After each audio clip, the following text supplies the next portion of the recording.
Assalamualaikum warahmatullahi wabarakatuh.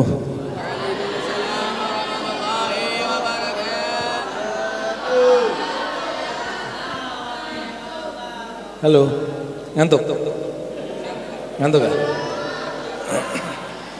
Alhamdulillahilladzi asra bi'abdihi wa habibihi Sayyidina Muhammadin min al-masjid al-haram ila al-masjid al-aqsa lahul hamdu wa lahu thana'u fima asra bihi habibahu nushidukum bi an la ilaha illallah wa anna Muhammadan abduhu wa rasuluh. Allahumma salli ala sayyidina Muhammad. Allahumma salli wa sallim barik alaihi. Siap dengerin kisah Isra Mi'raj? Yang sama-sama kita hormati pengurus pesantren, para kiai, para masyayikh, para guru,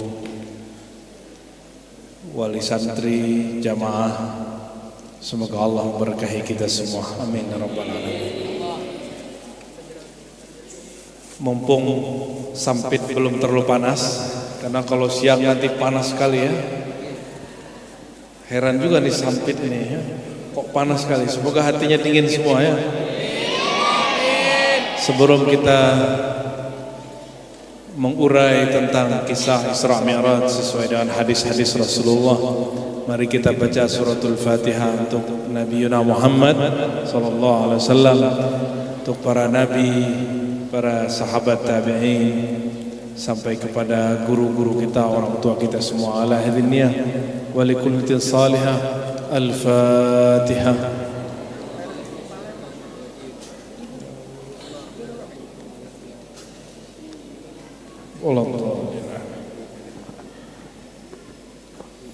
Sebelum mulai, yang ngobrol-ngobrol, ayat tentang Isra, surat apa? Ya Al-Isra ayat berapa? Ayat 1 beneran? Beneran ayatnya ayat 1? Coba, ayatnya hafal nggak? Hafal nggak? Coba baca. Subhana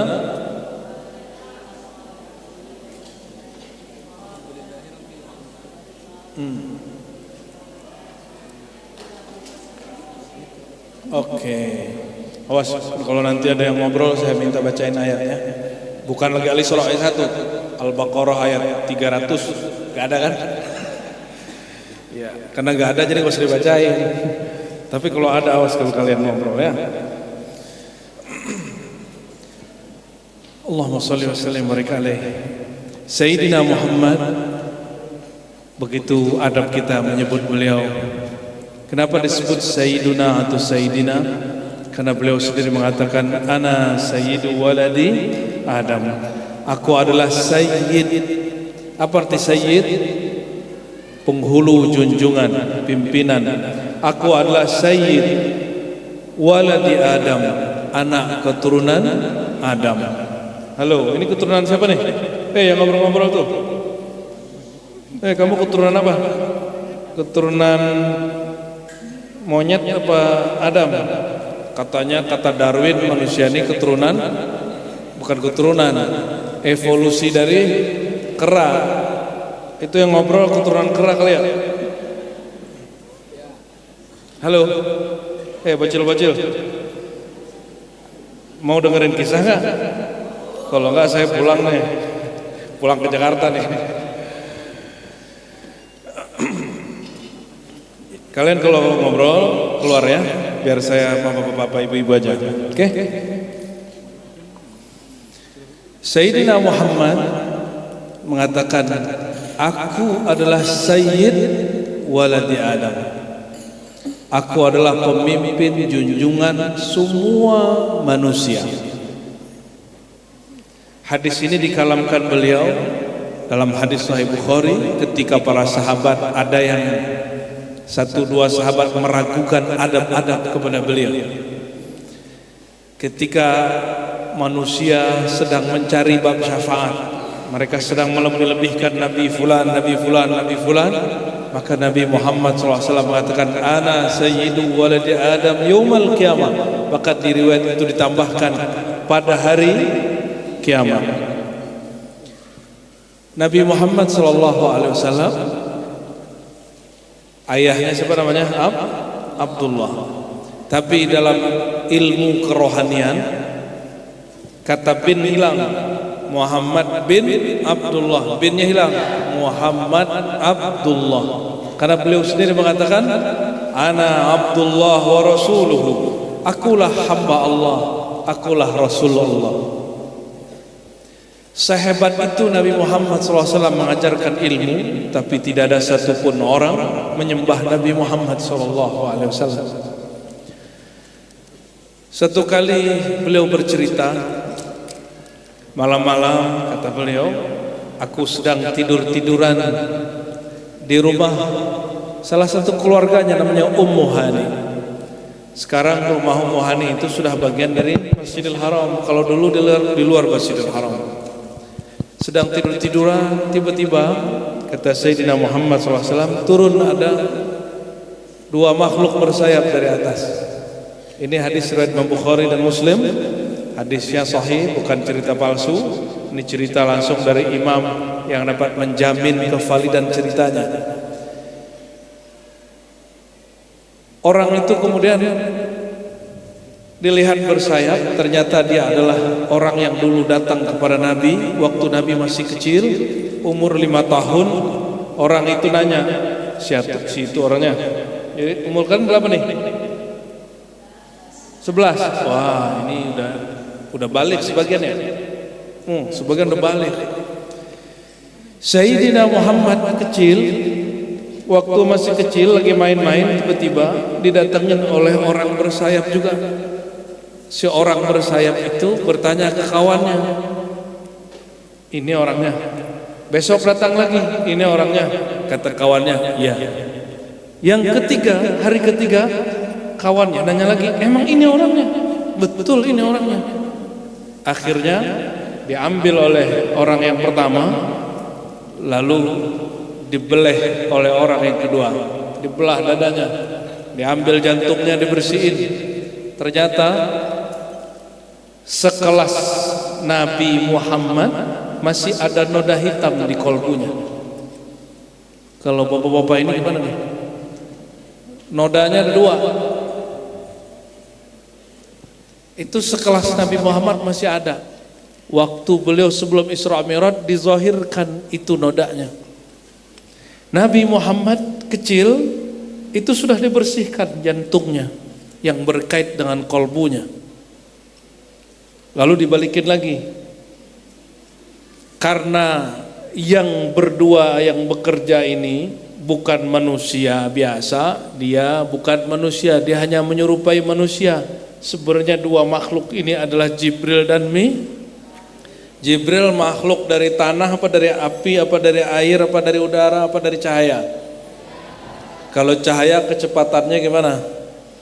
Cepat sekali, sehingga tidak ada yang luka di tubuh Sayyidina Muhammad SAW. Itu ceritanya panjang tapi saya ringkas ya. Pendek cerita, beliau diambil lagi oleh orang yang sama, tapi malaikatnya nggak tambah tua. Nabi Muhammadnya sudah tua, sudah mulai umur hampir 50, kira-kira 57 tahun. Umur 47 tahun, kira-kira umur 47 tahun, yang tadinya masih 5 tahun, sekarang udah 47. Malaikatnya wajahnya masih begitu. Jadi bapak ini yang nggak mau menua jadi malaikat aja. Tapi nggak bisa ya, nggak bisa. Sayyidina Muhammad SAW mengatakan, tiba-tiba aku diambil oleh 2 malaikat ini dan dadaku dibedah lagi seperti dahulu waktu masih kecil, dan dikeluarkan ada 2 noda hitam. Nabi masih punya noda hitam? Bayangkan. Kalau saya dicek kayaknya nodanya bukan 2 lagi, 2 juta. Kalau ente gimana? Yang ngobrol-ngobrol tuh, noda ngantuk, udah males, berharap semoga banjir sampit gitu kan, biar nggak sekolah katanya. Ya, anak-anak tuh senang kalau banjir, nggak mau sekolah dia. Sekarang nih Kalsel, Kalimantan Selatan lagi banyak banjirnya. Kalau anak-anak happy aja, yang nggak happy yang kena setrum di Jakarta. Ya, kita doakan semoga yang kena setrum dihitung syahid ya, amin. Siapapun yang kena musibah Allah kemudian ridhai mereka, amin ya rabbal alamin ya.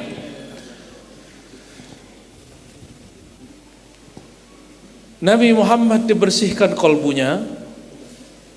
Bayangkan sekelas Nabi Muhammad dibersihkan, kalau udah bersih dibersihin lagi jadi apa? Jadi bercahaya. Maka beliau sallallahu alaihi wasallam ya, dikembalikan lagi jantungnya. Kata beliau sebelum dikembalikan, aku melihat Jibril bawa air, isinya iman dan hikmah. Isinya apa? Iman dan ternyata di alam malaikat air itu simbol dari dua tadi, iman dan hikmah. Makanya kalau orang mimpi nih terus dikasih air putih, berarti itu iman dan hikmah. Kalau dikasih susu berarti dikasih ilmu.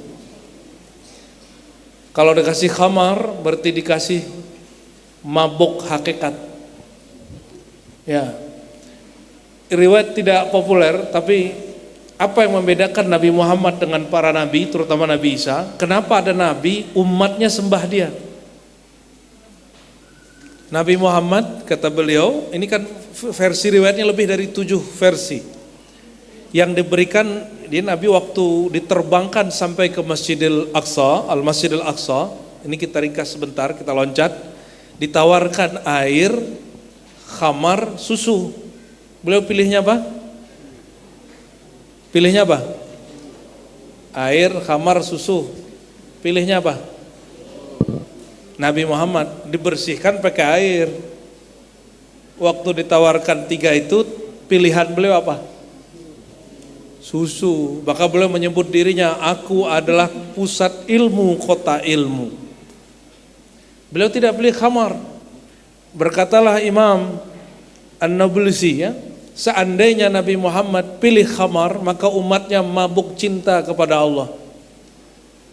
Lalu apa yang terjadi? Mabuk cinta kepada Rasulullah, lalu menyembah Rasulullah SAW. Seperti terjadi di sebagian nabi terdahulu. Ada nabi-nabi yang disembah umatnya. Itu yang mengajarkan itu, bahwa Nabi Muhammad atau nabi-nabi terdahulu itu adalah Tuhan, itu mereka sudah menyimpang. Mereka meminum khamar simbol itu. Hilanglah pikirannya, yang nyata hanya cintanya. Nah, Nabi Muhammad SAW tidak memilih khamar. Ini kan bukan alam zahir ya, ini alam rohani. Jadi air, susu, khamar itu hanyalah simbol. Ya. Nanti di sorga khamar halal. Khamar itu artinya apa? Khamar. Ada yang tahu arti khamar? Minuman keras, minuman yang memabukkan. Di sorga kata Nabi SAW ada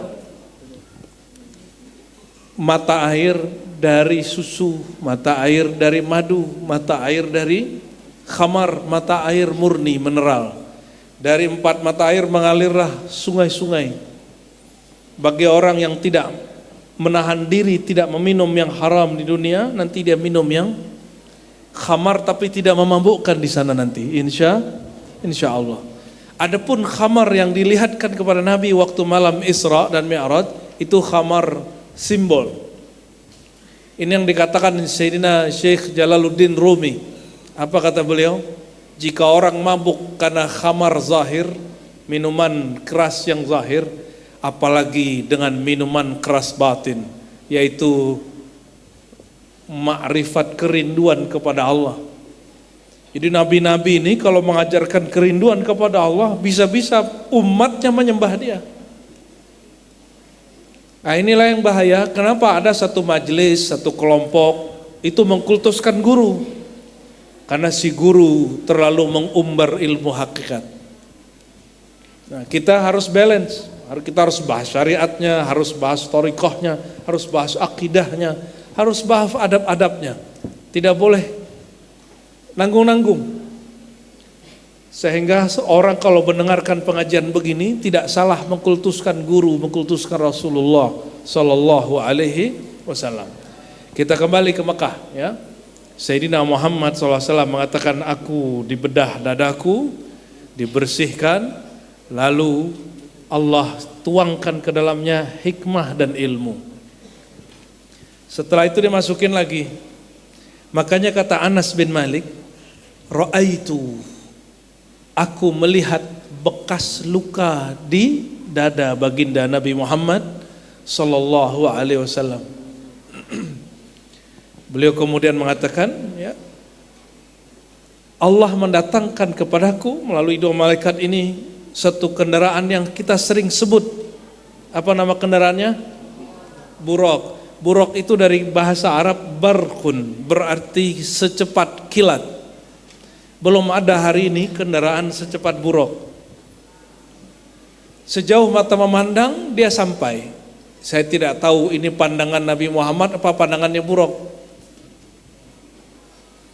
Maka pilotnya anak Jibril, belakangnya awaknya, di tengah Nabi Muhammad SAW. Terbanglah mereka. Ini satu versi riwayat. Tapi riwayat yang kemudian sering diceritakan para ustadz, hanya riwayat Nabi Muhammad dengan Jibril. Padahal banyak riwayat yang menyebutkan bahwa beliau bersama dengan Jibril, bersama dengan Mikail, ya. Kalau yang mau mendalami silakan baca kitab Al-Bidayah wa Nihayah Ibnu Katsir atau kitab Qasasul Anbiya karya Ibnu Katsir, Imam Ahlus Sunnah zamannya. Oke? Kita enggak ceritakan perdebatan hadis ya, karena itu urusan orang kampus ahli hadis. Kalau saya ceritakan di sini pulang-pulang beruban, kolbunya nanti bernoda karena kesel dengerin saya bahas hadis nanti. Sayyidina Muhammad sallallahu alaihi wasallam kemudian diterbangkan. Kata beliau itu buraq. Enggak ada riwayat yang menyebutkan mukanya muka manusia, enggak ada. Hadis hanya menyebutkan dia buraq. Dia dabah, seperti hewan, lebih rendah dari kuda, lebih tinggi dari himar. Himar itu keledai, ya. Nabi tidak sebut jet. Sahabat nggak paham. Nabi nggak sebut itu pesawat, para sahabat nggak akan paham. Nabi sebut satu kendaraan lebih kecil daripada kuda, lebih rendah daripada, ya. Itu ada mobil baru Cina atau apa namanya, Xpeng apa?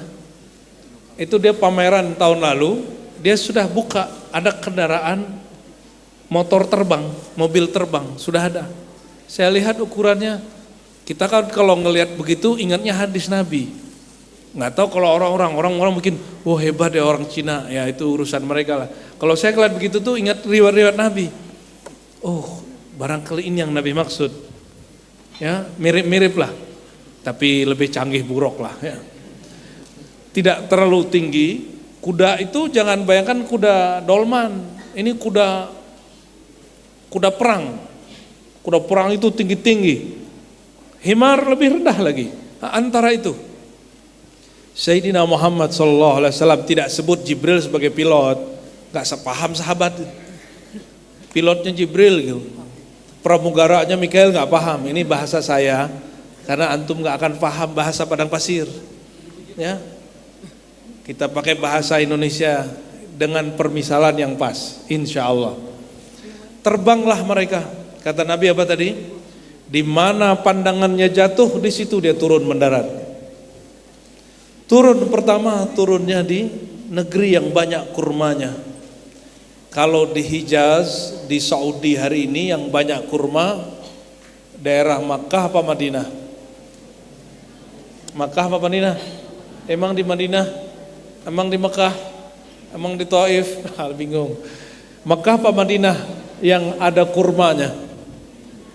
Madinah. Mekah itu batu lembah. Itu jangankan kurma, rumput aja susah tumbuh. Tapi sampai hari ini Mekah tidak pernah kekurangan buah. 24 jam, never sleep, never die. Itu kota nggak pernah tidur, nggak pernah mati. Ya. Madinatul la tamut abadan. Ya. Itu kota yang nggak pernah mati. Itu kota apa? Kota Makkah. Nabi sampai waktu itu nggak ada di daerah Hijaz yang banyak kurmanya kecuali satu kota namanya Yathrib. Apa nama kotanya? Yathrib. Yathrib ini nama pendiri kampung. Cuma mungkin dia dulu paganis, penyembah berhala. Nabi tidak suka. Tapi Nabi baru mampir. Apa kata Jibril? Ya Muhammad salli rakaatain. Hei Muhammad, salli 2 rakaat. Shalla rakaatain. Maka sholalah beliau 2 rakaat. Selesai sholat, Nabi Muhammad SAW dikabarkan Jibril, wahai Muhammad, inilah tempat satu hajir ilaiha. Kamu akan hijrah ke tempat ini. Ini 3 tahun sebelum hijrah. 3 tahun sebelum hijrah, Nabi Muhammad SAW sudah diberitahu bahwa beliau akan hijrah ke situ. Lalu beliau terbang lagi. Nah, ini dalil kalau sampai di satu tempat yang baru, sholat 2 rakaat. Saya tidak melihat ada orang mengamalkan ini kecuali jamaah tabligh dan sebagian orang-orang sufi. Udah jarang orang amalin sunnah ini. Terbang lagi, ya. Kata beliau, perhatikan, kisah Isra Mi'raj itu banyak yang tidak sahih. Tapi boleh diceritakan karena tidak berkaitan dengan akidah. Di mana banyak tidak sahihnya? Antara beliau terbang sampai turun, dikisahkan beliau melihat ini, melihat itu, melihat ini, melihat itu. Cuma Al-Fakir kami tidak menganggapnya sahih, maka saya tidak menceritakannya. Bagi kita cukup ceritakan yang benarnya saja. Adapun yang lain itu bumbu-bumbu lah. Ya. Sampailah beliau di negeri Nabi Musa. Ternyata Nabi Muhammad SAW ditunjuki oleh Jibril, ini loh kuburan Nabi Musa. Itu kuburan, orangnya udah mati belum? Nabi Musa udah mati? Secara zahir, apa kata beliau?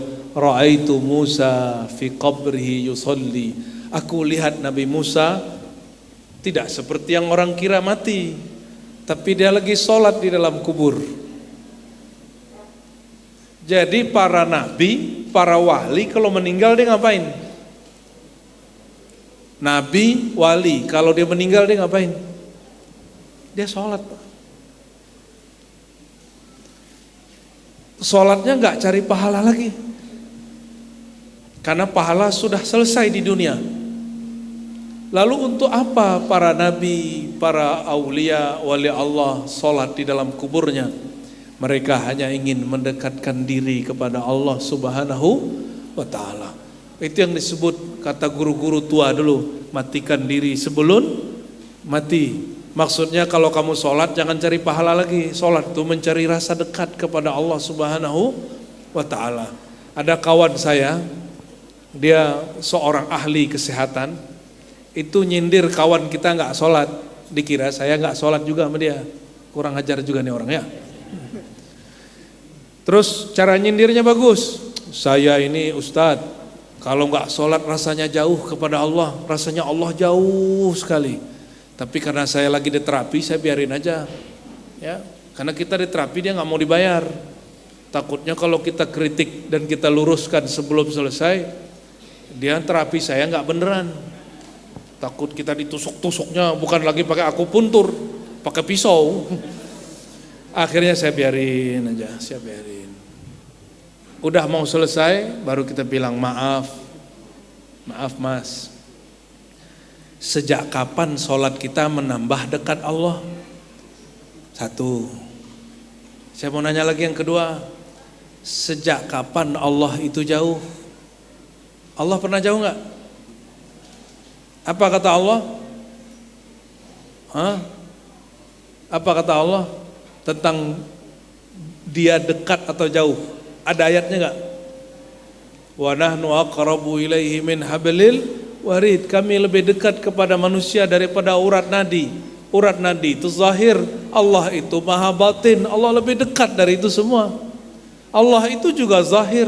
Zahirnya adalah dia memberikan hidup kepada si nadi ini. Maka Allah itu lebih dekat kepada manusia daripada diri dia sendiri. Berarti Allah pernah jauhkah dari kita? Pernahkah Allah berpaling dari kita? Yang ada kita berpaling dari Allah. Pernahkah Allah jauh dari kita? Enggak, tapi kita yang merasa jauh dari Allah. Akhirnya saya bilang, bang, yang benar itu dalam ajaran Islam, sholat itu hanya menumbuhkan rasa dekat, mengulang-ulang rasa dekat. Allahnya tidak pernah jauh. Nah, ini Bapak Ibu yang lagi rajin sholat, rajin majlis, jangan GR Allah tambah dekat. Allah mah selalu dekat. Yang rasa dekatnya itu yang tambah. Itu yang disebutkan di hadis, siapa yang mendekat kepadaku 1 jengkal, aku mendekatnya 1 depa. Siapa yang datang kepadaku berjalan, aku datang kepadanya berlari. Itu pada rasa. Allahnya mah maha abadi, maha tidak berubah selama-lamanya. Kembali ke yang tadi, Nabi Musa ngapain di dalam kubur? Salat, yusalli fi qabri. Kata beliau, Nabi Muhammad, kalian kalau mau, aku bisa tunjukkan makom dia sekarang. Berarti ada makam asli Nabi Musa.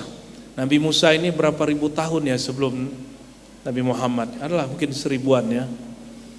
Lalu beliau sallallahu alaihi wasallam lanjutkan terbang. Terbang ke satu kampung namanya Beit Lahmin atau Bethlehem, tidak jauh dari Masjidil Aqsa. Yang sudah ke Palestina paham ya. Jadi Palestina ini Bapak Ibu, daerah konflik itu namanya Gaza. Itu sekitar 70 kilo dari Al-Masjidil Aqsa. Karena dia masuk bagian Palestina, diperebutkan. Yang berebut tidak hanya Israel dengan Muslim, yang berebut juga sesama Muslim. Nah, panjanglah cerita itu ya. Itu Bethlehem, disebutkan bahwa disitulah Nabi Isa lahir. Nah, coba di hadis Bukhari tidak disebutkan detailnya. Nabi juga sholat di situ, lalu terakhir terbang lagi, sampailah di Al-Masjidil Aqsa. Zaman itu belum ada namanya ilmu memarkir, belum ada. Tapi Nabi markir. Pas masuk, apa yang terjadi? Semua arwah para nabi sudah ada di dalam masjid. Ada yang sudah pergi ke Aqsa? Sudah ada sebagian? Alhamdulillah. Itu masjid yang aslinya yang di bawah, bukan yang di atas. Yang di mana? Yang di bawah. Itu Sayyidina Muhammad SAW masuk, para nabi jumlahnya 124.000 ya. Bukan bangunan-bangunan sekat itu. Jadi seluas semua tanah itu, itulah Al-Masjidil Aqsa.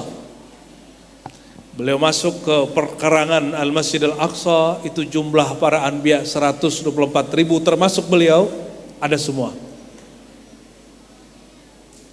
Ngapain? Kata Jibril, sholli rakatain. Kamu imam, mimpin para nabi. Dalam ilmu hadis, nih dengerin. Dalam ilmu apa? Dalam ilmu hadis, orang yang jumpa Nabi Muhammad SAW disebut gelarnya sahabat. Apa sebutannya? Syaratnya beriman dan tidak pernah kufur atau munafik, meninggal dalam keadaan Islam. Itu sahabat. Saya cek ada 12 nabi yang berdoa yang pakai hadis. Berarti nabi yang lain gak kedetek riwayatnya. Ada sekitar 12 nabi berdoa ingin menjadi umat Nabi Muhammad sallallahu alaihi wasallam. 12 ini mewakili 124.000 yang lain. Ternyata semua nabi berdoa menjadi umat Nabi Muhammad sallallahu alaihi wasallam, berdoa pernah jadi makmum Nabi Muhammad sallallahu alaihi wasallam. Allah kabulkan. Ruh mereka Allah kembalikan ke dunia sesaat dan mereka diizinkan menjadi makmum Rasulullah SAW. Inilah dalil orang yang masih hidup berjasad memimpin sholat orang sudah meninggal. Ini dalilnya. Khurafat atau tidak? Enggak. Ini hadis Sahih Bukhari. Ini hadis Sahih Muslim. Mengingkarinya fasik. Kafir tidak, fasik iya. Karena ulama meriwayatkannya dan mensahihkannya dan semua sepakat. Pernah ngimamin orang meninggal, Pak? Pernah? Yang hidup aja nggak mau, mente gimana yang meninggal? Ya. Nabi Muhammad sallallahu alaihi wasallam memimpin semua para nabi. Maka secara ilmu hadis mereka dihitung sahabat. Oke, ada 4 nabi yang dua disepakati hidup, 2 disepakati diperdebatkan hidupnya hari ini. 1 Nabi Isa, 2 Nabi Idris. Itu 2 nabi masih hidup di langit. Nanti kalau waktunya masih ada kita kisahkan sampai ke sana harinya. Ada 2 nabi yang diperdebatkan hidupnya oleh ahli hadis, tapi tidak diperdebatkan hidupnya oleh ulama-ulama ahli rohani. 1 Nabi Khadir atau Khidir, yang kedua Nabi Ilyas. Coba ulangi. 2 yang disepakati hidupnya, Nabi Isa, Nabi Idris. 2 yang diperdebatkan hidupnya, Nabi Khidir. Yang memperdebatkan hanya ahli hadis. Kalau ahli hadisnya sufi seperti Imam Iraqi percaya, Zakaria Al-Ansari percaya. Zakaria Al-Ansari itu makbarah kuburannya dekat Imam Syafi'i. Kita kalau datang ke Mesir ada makbarah Imam Syafi'i, sebelah kanan masuk gerbang itu ada makbarah Imam Zakaria Al-Ansari, disebut Syafi'i kecil. Imam Zakaria, Imam Suyuti, Imam Sakhawi, Ibnu Hajar, Al-Iraqi, At-Tanuhi, terus sampai ke atas Syekh Abdul Qadir Jilani, semua sepakat Al-Khadir masih hidup. Tapi bukan itu masalahnya. Kalau di kalangan ahli hadis sebagian, Syekh Yasin Al-Fadadi di Mekah mengatakan, wa indal muhaqqiqin, di kalangan ahli hakikat min ahli hadis, di kalangan ahli hadis Nabi Khidir masih hidup. Siapa yang ngomong? Syekh Yasin Al-Fadani, guru dari guru Abrar, guru dari guru Sekumpul, guru dari syekh-syekh semua orang Indonesia yang ngaji di Mekah di zaman itu. Beliau mengatakan masih hidup. Salah satu guru saya, murid beliau mengabarkan kapan jumpanya Syekh Yasin dengan Nabi Khidir. Setiap hari Jumat diceritakan. Oh, masih jumpa. Jadi di Mekah ini enggak semuanya juga Wahabi, Bapak Ibu, ya. Ahlus Sunnahnya masih kuat. Apalagi sekarang Muhammad Salman ini dia lemahkan Wahabi, tapi semua keulamaan dia lemahkan. Pendek cerita, Nabi Khidir masih hidup atau tidak? Ya, masih hidup kah? Masa Nabi Khidir disimbolkan pengemis? Kan banyak orang menyimbolkan Nabi Khidir pengemis, nah. Itu menghina Nabi Khidir tuh. Ngasihnya cuma 2.000, Khidir, aku kasih Khidir 2.000, ya salah. Enggak lah, ya. Nabi Khidir ini dia dapat merubah pesona dirinya sampai ribuan wajah. Kenapa? Karena dia lebih sakti dari jin dan syaitan. Itu sebabnya dia boleh nyamar jadi ngemis, dia nyamar jadi pejabat, dia nyamar suka-suka dia. Sunan Bonang berguru kepadanya. Sunan Bonang itu bukan orang Jawa asli, Pak. Sunan Bonang itu campuran Jawa, Arab, zuriat Rasulullah. Ayahnya orang Uzbek, kampungnya Imam Bukhari. Imam Bukhari wafatnya Semarkand, lahirnya di Bukhara. Punya anak namanya Sunan Ampel. Sunan Ampel punya anak namanya Sunan Bonang. Syekh Maulana Makhudum Ibrahim. Wajahnya bukan wajah-wajah Jawa, wajahnya wajah-wajah Uzbek, Arab. Ngajinya sama siapa? Sama ayahnya, lalu ke Nabi Khidir. Begitu tertulis dalam sejarah yang tidak ada ulama Jawa yang menolaknya. Tapi bukan itu masalahnya. Masalahnya Nabi Khidir sekarang nabi atau sahabat Nabi? Apa statusnya? Apa statusnya? Halo? Apa status Nabi Khidir? Sahabat? Kalau saya sebut Nabi Khidir salah nggak? Dalam hadis Bukhari disebutkan, kaifa antum, ya, bagaimana hebatnya kalian? Yanzilu Isa bin Maryam wa imamukum minkum. Nabi Isa turun, hadis Bukhari Muslim nih. Nabi Isa turun, imamnya bukan dia, tapi imamnya kalian. Siapa yang ngomong? Nabi Muhammad. Nabi Isa turun, gak jadi imam, gak bawa syariat baru. Nabi Isa, nabi, tapi status dia apa? Apa status dia? Sahabat? Kapan dia jumpa Rasulullah? Gak apa-apa, itu udah benar jawabannya. Tapi kapan dia jumpa Rasulullah? Waktu Isra Mi'raj malam pertama di Masjidil Aqsa. Yang kedua, ketemu lagi di langit kedua. Maka semua para anbiya statusnya kalau pakai ilmu hadis masuk sahabat, masuk umat. Kalau dalam ilmu yang umum, dalam ilmu shalah dakwah disebut umat. Kenapa? Semuanya menjadi jamaah, menjadi makmum baginda Rasulullah SAW. Biasa hadis cuma dibaca orang, sekarang kita analisa. Ini beberapa hasil analisanya. Semoga kepalanya pusing. Saya nggak suka menceritakan yang palsu-palsu, apalagi yang gombal-gombal. Kita suka menceritakan hal yang dia sahih. Kalau ada yang sahih, kenapa pakai yang palsu? Betul nggak? Kalau ada yang sahih, kenapa pakai yang dhaif? Nyambung? Jadi Nabi Khidir statusnya apa? Bukan nabi. Dia kita sebut Nabi Khidir, tapi dia bukan lagi dalilnya apa? Ana khatamul anbiya wal mursalin.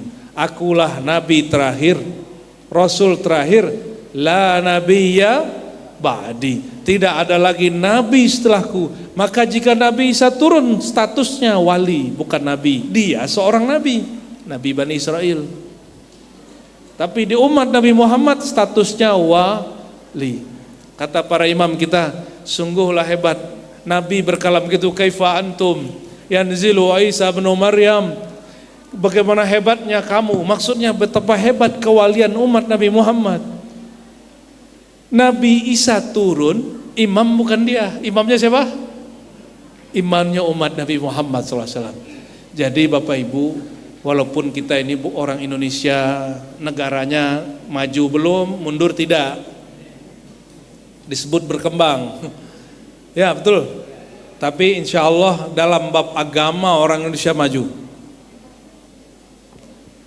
Saya baru jumpa beberapa syekh saya dari Lebanon, ya. Itu saya tanya-tanya beberapa syekh di Lebanon, itu nggak ada madrasah agama, nggak ada SMP Islam Arafah, nggak ada Pak. Pesantren di Pulau Jawa itu lebih banyak dari sekolah umum swasta. Pesantren di Pulau Jawa jumlah santrinya melewati semua sekolah-sekolah negeri.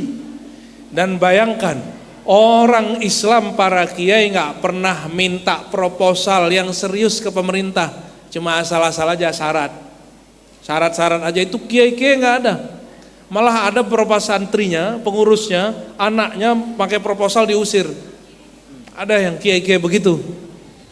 Orang Islam nggak pernah nyusahin pemerintah, nggak pernah. Ulama-ulama kita nggak mau nyusahin, baru belakangan muncul kiai-kiai proposal. Mohon maaf. Semoga sekolah Arafah ini jangan suka begitu-gitulah ya. Main sendirilah. Ya. Kiai-kiai kita dulu maju itu bukan bangunan yang besar dan tinggi. Maju itu adabnya yang tinggi, ilmunya yang dalam. Jadi jangan terlalu nafsu bikin bangunan-bangunan tinggi ya, Bapak pengurus ya. Ibu-ibu komite, Bapak komite jangan terlalu banyak nuntut ini nuntut itu.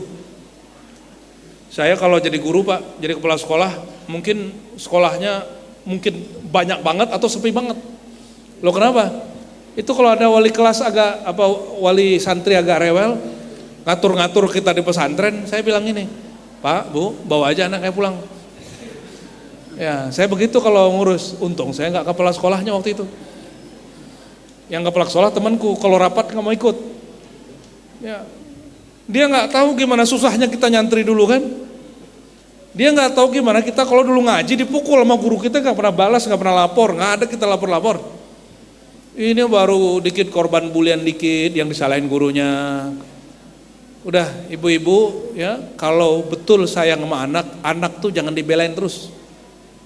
Anak saya masuk pesantren, itu sama Pak. Entah dia yang salah, entah dia yang benar. Dipukul, yang mukul dia badannya kecil. Saya nggak pernah nuntut, nggak pernah nyalain gurunya, nggak pernah nyalain santrinya. Saya biarin aja. Orang tuanya WA kita bilang nggak usah balas, biarin. Ini resiko anak.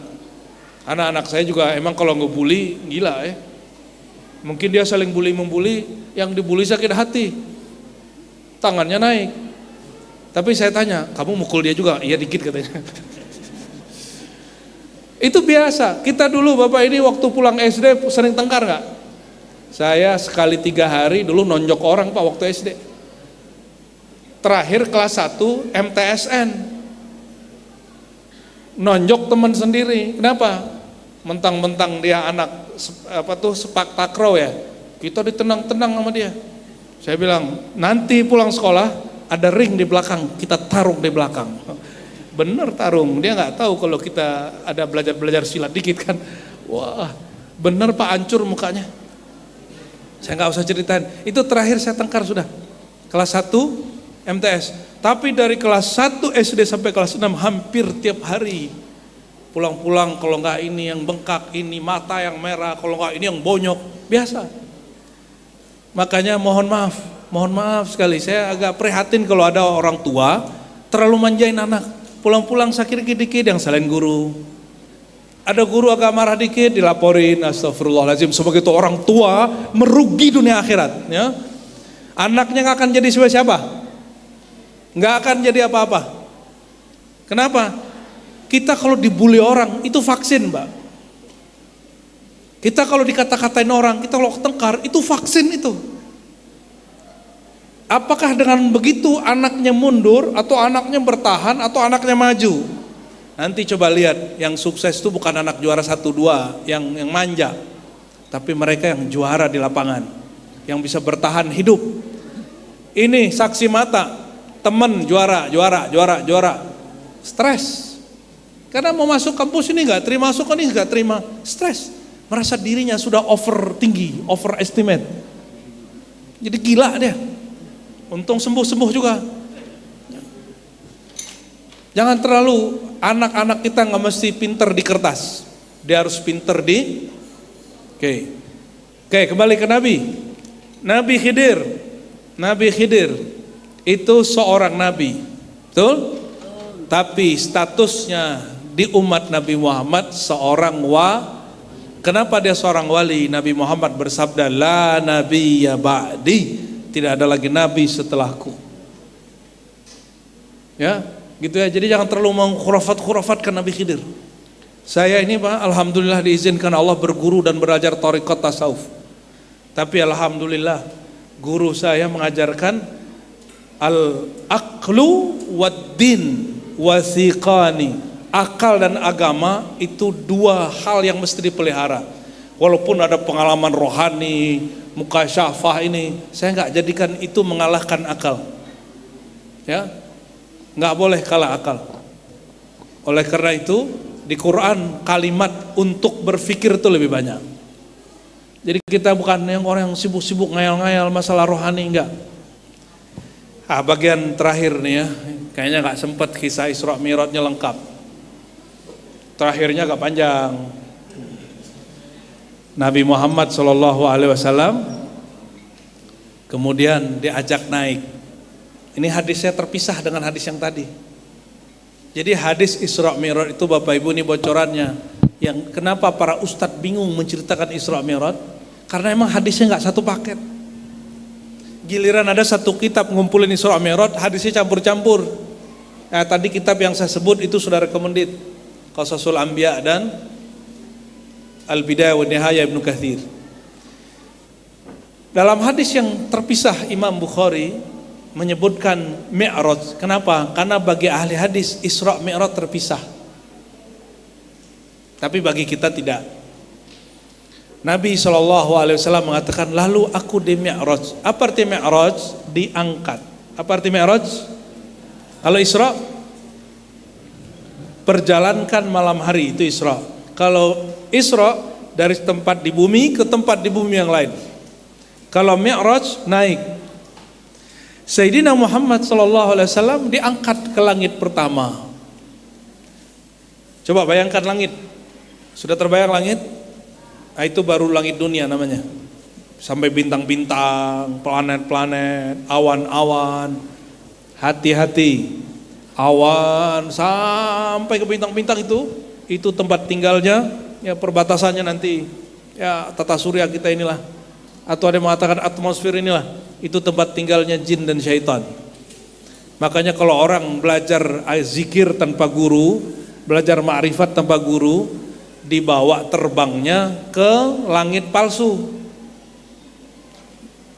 Mohon maaf nih, maka orang kalau bikin cerita dewa-dewa, istananya di mana? Di awan kan? Karena dewa yang dia sembah itu bukan Tuhan, itu syaitan itu. Ya, kita nggak sebut agama tertentu loh, Pak ya, nggak boleh tersinggung. Tersinggung aja, ntar kita debat. Kenapa? Masa Tuhan tinggal di awan? Yang ada itu di hadis yang sahih kita dapatkan, hadis Imam Muslim, ada dua jenis jin. Ada jin yang berubah-ubah, siluman, ya, atau jin-jin biasa. Ada jin kedua, jin yang lahu ajnihah, yang mempunyai sayap. Tambah banyak sayapnya, tambah sakti dia, berarti dia tua. Di mana tinggalnya? Antara langit dan bumi, di awan-awan, di puncak-puncak gunung. Kecepatannya cepat sekali. Dia bisa-bisa ngaku jadi Tuhan. Dia bisa bikin-bikin, Pak, bisa bikin paras palsu, langit palsu. Ini hati-hati. Banyak orang hari ini belajar zikir, belajar ini, belajar itu, merasa sudah naik ke langit, merasa sudah sampai ke aras. Itu bohong, ya. Jangan percaya. Katakan asyhadu alla ilaha illallah, asyhadu anna Rasulullah. Ini tips. Siapapun mengalami pengalaman rohani, melihat alam-alam yang gaib, cukup baca asyhadu alla ilaha illallah, asyhadu anna Muhammadar Rasulullah. Insyaallah itu langsung buyar kalau itu dari syaitan. Kalau itu hak, maka dia akan dikunci mulutnya untuk tidak mengumbarnya. Lalu Sayyidina Muhammad SAW menembus kampungnya jin dan syaitan itu. Ya, makanya ini hati-hati ya, adik-adik yang anak-anak yang suka naik gunung. Hati-hati ya. Naik gunung kata Nabi, kalau kalian naik gunung jangan pernah bercerai, berpisah, bertengkar. Kenapa? Fa innaha manazilus syayatin. Karena itu tempat tinggalnya jin-jin setan, jin-jin usil. Karena ada kemarin yang umur 18, siapa namanya? Orang Jawa, Syafiq Ali. Dia ingin bantu temannya, terkilir, katanya begitu, turun mau cari bantuan, ternyata dia malah yang hilang. Sedihnya bukan main, ya. Gimana perasaan orang tuanya itu? Sedih bukan main itu. Jadi ini bukan larangan naik gunung, Pak. Guru-guru, orang tua jangan larang juga anak naik gunung. Saya ini juga suka hiking di gunung. Alhamdulillah aman-aman aja. Malah kita naik motor ke gunung, Pak. Trail. Ya, nggak puas pakai kaki, pakai motor kita. Alhamdulillah ya, jatuh pernah patah juga di sini. Tapi bukan berarti berhenti. Ya. Terus jalan terus kita. Apa kata Nabi? Hati-hati di gunung. Itu tempat tinggalnya jin-jin setan usil. Jadi kalau kalian naik gunung, jangan ngomong yang jorok-jorok, jangan sombong-sombong, jangan berlaku yang aseksual. Yang paling penting, jangan bercerai. Kompak terus sampai ke atas. Sekarang naik gunung udah enak, udah ada penitianya di bawah, nggak usah sok-sokan bawa ransel, ya, bayar aja. Ya orang tua, kalau anak-anak mau naik gunung, program unyu-unyu namanya. bayar orang, bayar ransel. Kemah nggak usah bikin lagi, sudah dibikinin. Makanan dibikinin, jadi anak-anak kita nggak kecapean. Ya. Baik, Nabi Muhammad naik langit satu, jumpa Nabi siapa? Nabi Adam. Nabi Adam itu ngeliat kalian, oi. Nabi Adam itu kalau ngeliat kalian itu nangis. Masa lagi ngaji ngobrol. Nabi Adam ngeliat ke kanan senyum, lihat ke kiri nangis, lihat ke kanan ditanya Nabi Muhammad, Jibril itu Adam ngapain? Dia kalau melirik ke kanan, dia lihat turunannya masuk surga, maka dia senyum. Oh, berarti pulang kampung. Pas lihat ke kiri, neraka, ya Allah, nggak berhasil pulang kampung. Sedih. Orang tua anaknya sengsara, sedih nggak? Maka siapapun yang maksiat hari ini, siapapun yang durhaka hari ini, siapapun yang syirik hari ini, siapapun bertengkar masalah agama, ini mau benar aja, udah hijrah masih tengkar aja, ya, udah soleh masih tengkar aja berebut masjid, cuma karena masalah sunnah dan bid'ah. Itu Nabi Adam sedih lihat begitu, sedih belum lihat begitu. Terus naik langsung, tapi ada yang menarik, waktu di pintu langit, ternyata langit itu ada pintunya. Itu malaikat penjaganya bertanya, siapa engkau? Kepada Jibril. Ana Jibril. Jibril udah hampir tiap hari turun, masih ditanya coba. Jenderal malaikat masih ditanya oleh malaikat kopral. Lu siapa? Kata Jibril, itu orang begitu nggak boleh dilawan. Jadi orang yang tugasnya jaga jangan dilawan, walaupun kita emosi dikit jadinya. Ya. Ikutin aja, ana Jibril, saya Jibril. Tapi orang begitu jangan kemudian dia tanya kita jawab begitu, tambahin penjelasan. Wa ma'i Muhammad, bersamaku Muhammad, wa qad bu'itsa ilaihi, dialah Muhammad Rasulullah, bukan Muhammad bin Raden Fulan bin Fulan bin Fulan. Ini Muhammad nama gak ini? Ya, Muhammad. Tuh kan Muhammad Amin namanya. Bukan Muhammad Amin. Ntar malaikatnya nanya, itu Muhammad Amin orang sampit bukan? Bukan. Ini Muhammad al-mab'us, yang diutus.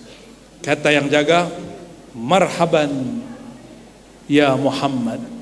Yang disambutnya bukan Jibril, yang disambut siapa? Jibril yang jaga, dia bilang, marhaban ya Muhammad. Selamat datang wahai baginda. Ternyata tugas dia, ini kata Syekh Yusuf An-Nabahani, Imam ahli sunnah dari Lebanon, guru Syekh Yasin Al-Fadani, tugas malaikat di pintu-pintu langit itu untuk menyambut Nabi Muhammad dan keluarga-keluarga Nabi Muhammad dan zuriat-zuriat Nabi Muhammad dan pengikut-pengikut Nabi Muhammad dan pewaris-pewaris Nabi Muhammad, umat Nabi Muhammad sallallahu alaihi wasallam. Tentu keluarga rohani, ya, zuriat-zuriat yang zahir batinnya sama. Tugasnya marhaban, marhaban, begitu aja. Terus naik langit kedua, jumpa Nabi siapa tadi? Nabi Isa dan Nabi Yahya. Ini kita ringkas pendek-pendek aja. Nabi kedua ketemu Nabi Isa. Nabi Yahyanya sudah meninggal. Nabi Isanya masih hidup dengan jasadnya, diangkat sebelum berumur 33. Ya 22 lebih dikit, 32 lebih dikit mau 33. Ada yang umur 33 Pak di sini? Pak, berapa umurnya Pak? Waduh, udah lewat Pak. Ini Pak, berapa umurnya? 42. Nggak ada yang 33 nih umurnya. Antum berapa sono? 38. Ya, tua juga. 33 itu laki-laki lagi seger-segernya. Kalau kawin pengen banyak kawin tuh. Kalau kerja kayaknya kerja tuh habis kerja lagi begitu umur 33 tuh. Karena nanti umur 35 laki-laki punya hormon kelaki-lakian, testosteron itu menurun.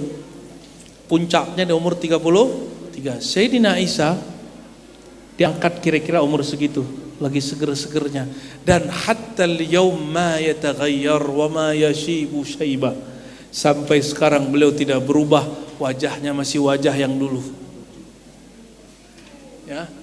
Wajahnya masih wajah yang Yang dulu. Jadi kalau ada jin yang hidup dari zaman Nabi Isa sampai sekarang dia bingung, aku menua kok Nabi Isa nggak menua, gitu nanti turunnya. Jadi jin itu Bapak Ibu, dia kalau nggak ada yang bunuh, nggak ada yang ngancurin, dia nggak mati-mati. Jin itu kalau nggak ada dia masalah-masalah rusak sakit apa, dia nggak mati-mati. Jin itu. Jadi ada jin, kata Umar bin Abdul Aziz, tinggal di satu lembah, dia nunggu Nabi Muhammad.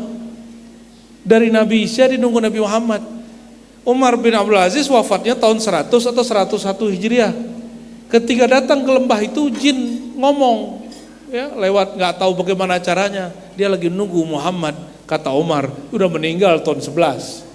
Terus kamu siapa? Aku pewaris ilmunya sallallahu alaihi wasallam. Langsung syahadat itu jin. Nunggu Nabi Muhammad bertahun-tahun nggak dapat. Makanya jangan berguru kepada jin kalau kecuali dia sahabat Rasul.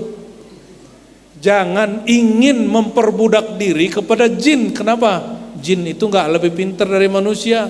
Jin dan kita ini sama-sama makhluk. Oke? Sama-sama apa? Tapi bolehkah berbuat baik kepada jin? Boleh. Bolehkah ta'awanu 'alal birri wa taqwa? Boleh. Bahkan ada imam yang sangat kenceng masalah tauhid, namanya Ibnu Taimiyah. Imam Salafi hari ini. Dia ini dibully karena berbeda dengan mayoritas ulama Ahlus Sunnah zamannya. Nulis kitab judulnya Al-Furqan Baina Auliya Rahman wa Syaitan. Perbedaan antara wali syaitan dan wali Rahman, wali Allah. Mana Haji Rahman? Nggak ada. Ada ya? Banyak Haji Rahman. Ini wali Ar-Rahman, Auliyaur Rahman wa Auliya'us Syaitan. Apa kata beliau? Beliau ditanya, ma hukmul isti'anah bil jin? Apa hukum isti'anah bertolong-tolongan dengan jin? Ini yang jawab, yang nanya siapa? Muridnya Ibnu Taimiyah. Yang jawab Imam Salafi, Imam Ahlus Sunnah. Dulu kontroversi dengan beliau. Beliau masih Ahlus Sunnah juga, tapi kontroversial. Kontroversialnya ini akhirnya mengakibatkan dia dituduh macam-macam juga, sebagaimana dia nuduh orang juga macam-macam. Apa kata dia? Orang yang paling kenceng bab jin, la ba'sa bih, boleh-boleh saja. Ngeri gak? Jadi bertolong-tolongan dengan jin boleh katanya. Makanya jangan heran beberapa perang-perang di Nusantara, di dunia Islam, itu yang ikut perang tidak hanya manusia, jin juga ikut perang, tapi jin-jin muslim. Yang gak boleh itu bersekutu dengan jin, itu gak boleh. Pendek cerita Nabi Muhammad SAW, di langit kedua ketemu Nabi Isa dan Yahya, langit ketiga ketemu Nabi paling ganteng, Nabi Yusuf. Ada namanya Yusuf? Nama ente doang yang Yusuf, mukanya biasa aja. Apalagi? Ada Ustadz Yusuf? Ada Ustadz Yusuf? Mana Ustadz Yusuf? Lah, biasa aja. Yusuf itu kata Nabi, tampannya itu dari Jamalul Mustafa, dari indahnya wajah Nabi Muhammad SAW. Tapi Allah zahirkan. Makanya ibu-ibu sosialita itu gak bisa napas lihat beliau. Kata Nabi Muhammad, jamaluhu min jamali. Dia tampan, itu diambil dari tampanku. Bayangkan. Tapi yang tergoda hanya perempuan. Kalau Sayyidina Muhammad al-Jamal al-Jamil, keindahannya lahir dan batin, kekagumannya kepada beliau tidak hanya perempuan, laki-laki pun cinta, tapi cintanya bukan cinta syahwat. Makanya Sayyidina Abu Bakar Siddiq radhiyallahu taala anhu tidak berani menatap Nabi langsung. Nabi kalau menoleh baru dia sanggup latap. Kalau beradu mata tidak sanggup. Umar sanggup natap sebentar habis itu nunduk. Utsman malunya bukan main. Kalau Ali lain, Ali kan besarnya sama Nabi, paling cincai sama Nabi, paling santai sama Nabi, karena dia sepupu Nabi, saudara angkat Nabi, mantu Nabi. Tapi giliran nanya urusan-urusan fikih malu. Jadi Sayyidina Ali ini kan laki-laki yang sehat, gampang terangsang dengan istrinya. Mohon maaf nih Bu ya, laki-laki kalau terangsang dalam ilmu fikih keluar satu cairan namanya mazi. Karena gak berani nanya, minta tolong sama Ubadah bin Samit ya. Siapa lagi sahabat satu? Mikdad. Mikdad, tolong tanyain ke Rasulullah, itu cairan apa? Najis nggak? Wajib sholat, wajib mandi nggak gitu. Jadi Sayyidina Ali yang begitu santai dengan Rasulullah, urusan fikih dia malu tanya Nabi. Kenapa? Karena urusannya berkaitan dengan putrinya Rasulullah SAW. Sayyidina Yusuf. Ibu-ibu ini kalau ketemu Yusuf mungkin langsung mati kali ya. Serius, nggak sanggup, nggak ada orang Indonesia secakap Nabi Yusuf tuh nggak ada. Ya. Kata biniku wajahku sih tampan. Tapi dia nggak mati-mati tuh ngeliat saya tuh ya. Dia kalau pegang pisau tetap aja sakit. Itu ceknya begitu, bapak-bapak ini jangan sok cakep. Coba istri kasih pisau ya kan, kasih apel, lihat pandang kita. Dia gini-gini tangannya, kalau sakit berarti nggak ada Yusufnya, adanya Ucup. Bapak Ibu yang makan Allah, setampan-tampannya orang hari ini nggak ada yang setampan Nabi Yusuf. Tapi tampannya Nabi Yusuf itu hanya setengahnya tampan Nabi Muhammad SAW. Ya, jadi nanti tenang, di padang mahsyar tampannya Rasulullah itu Allah zahirkan. Lihatlah orang yang paling tampan, yang kalau kita melihat kita seakan melihat nurullah di wajahnya, itulah wajah Nabi Muhammad SAW. Ya, yang Allah abadikan di Quran. Apa kata Allah? Qad nara taqalluba wajhika fis sama. Ya, Allah sebut wajah Nabi dengan wajhika fis sama. Itu penghormatan untuk Rasulullah SAW. Wajah engkau aku lihat ya noleh-noleh di langit. Langit ketiga, langit keempat, ketemu siapa? Nabi tadi yang bersama Nabi saya yang masih hidup. Nabi Idris itu sudah pernah belajar mati. Dimatiin sama malaikat maut. Habis itu minta jatah, kan aku udah mati. Gitu. Makanya dia sekarang punya kartu as. Syarat masuk surga kan udah mati. Kata Nabi Idris, aku kan sudah dimatiin. Habis dimatiin, dihidupin. Nah, itulah pinternya Nabi Idris, Nabi paling cerdas sealam semesta. Tapi cerdasnya hanya separuh dari cerdas Nabi Muhammad SAW. Namanya di bahasa Yunani Hermes. Apa nama Nabi Idris? Hermes. Dari nama dia muncul satu ilmu namanya hermeneutik, ilmu tafsir orang pra-Islam, yang sekarang di kolaborasi jadi kemudian ilmu hermeneutik, ilmu kontroversial. Nabi Idris orang yang pertama menemukan titik huruf aksara. Jadi dulu bahasa Arab, bahasa Suryani, bahasa Ibrani itu belum ada tulisannya. Nabi Idris yang bikin titik, bikin ba, itu dia yang bikin. Sayyidina Idris ditinggal Nabi Muhammad SAW sampailah di langit kelima, ketemu Nabi yang jenggotnya paling panjang. Nabi siapa? Halo Ustadz, jenggotnya paling panjang namanya Nabi siapa? Nabi H. Wah, kamu cerdas sekali nak. Nanti dapat hadiah lah ya. Muhammad Amin ya. Nama Nabi siapa? Nabi Harun. Nabi Harun ini disetarakan oleh Nabi Muhammad dengan Ali. Kata Ali, jadi Ali bin Abi Thalib, semua sahabat Nabi sudah dapat saudara angkat. Tiba-tiba Sayyidina Ali yang gak pernah nangis, orangnya keras, tegas, berpendirian, datang ke Rasulullah gak tahan nangis. Ya Rasulullah gitu loh ngomongnya. Loh, kenapa kamu nangis? Apa kata Nabi?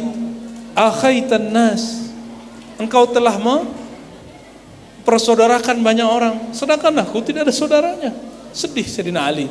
Di hadis Sahih Bukhari, Nabi berkalam, Ya Ali, atarda an takuna bimanzilati Harun min Musa. Apakah kamu tidak ridha, tidak senang posisimu seperti posisi Nabi Harun pada Musa? Paham? Cuma nggak ada nabi lagi setelah nabimu. Tidak ada nabi bersama Nabi Muhammad, tidak ada nabi setelah Nabi Muhammad. Jadi Nabi Khidir datang ke Nabi Muhammad, statusnya sahabat. Nah, katanya ada Nabi Daniel masih hidup zaman Nabi Muhammad hidup, itu statusnya langsung jadi wali. Bukan lagi nabi. Naik ke langit ke 6 ketemu Nabi Musa, Nabi yang modusnya sangat tinggi tapi modusnya sangat baik, hanya ingin jumpa orang yang jumpa Allah. Terakhir ketemu Nabi Ibrahim langit ketujuh. Apa kata beliau? Ini saya sampaikan di setiap musim Mi'raj. Nabi Ibrahim mengatakan, ya Muhammad, aqri' assalam minni ala ummatik. Tolong bacakan salamku, sampaikan salamku kepada umatmu. Ini umat Nabi Muhammad bukan? Umat Nabi Muhammad, antum semua dapat salam dari Nabi Ibrahim. Ya, salatu wassalamu alaika ya Sayyidina Ibrahim. Tapi salamnya Nabi ada misinya, ada pesannya. Apa kata beliau? Wahai Muhammad, ya, baligh ummatak, kulli ummatik, sampaikan kepada umatmu. Innal arda, ya, sesungguhnya innal jannata, sesungguhnya surga itu tanahnya subur tapi enggak ada pohonnya. Maka hijaukanlah, suburkanlah, tanamlah pohon-pohon dengannya dengan membaca subhanallah walhamdulillah wala ilaha illallah wallahu akbar. Nah, ini sekolah pesantren bukan? Mau pesantren tidak hanya luas tanahnya di dunia, saya menyarankan guru-gurunya, murid-muridnya memulai majelis pagi, sekolah pagi, zikir taman-taman surga. Apa bacanya? Subhanallah walhamdulillah wala ilaha illallah wallahu akbar. Jika waktunya luang baca 100. Enggak usah pakai irama-irama. Cukup 10 jamaah, 90-nya baca sendiri-sendiri. Ya, mari semua kita tanam, ya. Gitu, ajak baca subhanallah bihamdihi subhanallah 10 kali jamaatan, 90-nya baca sendiri-sendiri. Biar cepat selesainya. Kalau enggak minimal baca berapa? 10 itu cukup, ya, 10 pun cukup. Bapak Ibu yang bukan Allah, barangkali ini oleh-oleh untuk sekolah ini. Dan setahu saya orang yang zikir subhanallah alhamdulillah wala ilaha illallah akbar, kalau itu orang nggak pernah miskin, kalau itu yayasan nggak pernah hutang, insyaallah. Kalau ada hutang pasti dibayar. Kalau itu ustadz nggak akan pernah jadi orang susah, walaupun memang hidupnya biasa-biasa aja, ya. Insyaallah berangkat umrohnya mudah. Orang PNS belum tentu berangkat umroh, dia udah berangkat umroh duluan. Ya, amin. Ya, insya. Gimana caranya?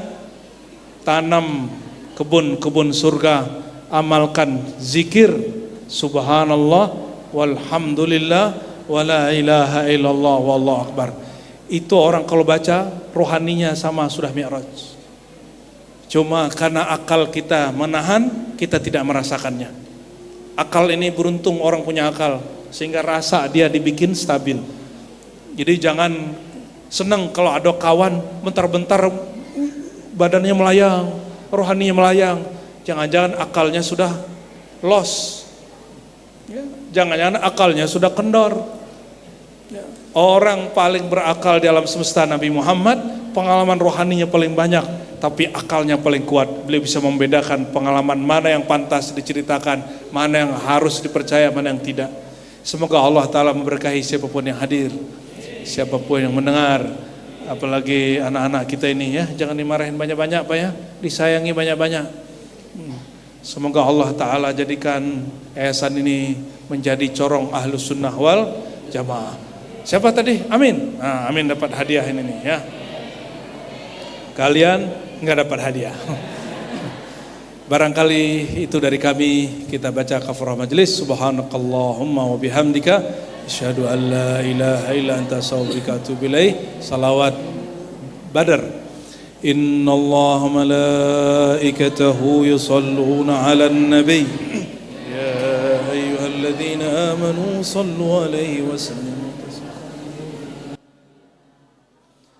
Salatullah salamullah ala taha rasulillah. Salatullah salamullah ala yasin habib. توسلنا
Assalamualaikum warahmatullahi wabarakatuh. Waalaikumsalam warahmatullahi wabarakatuh.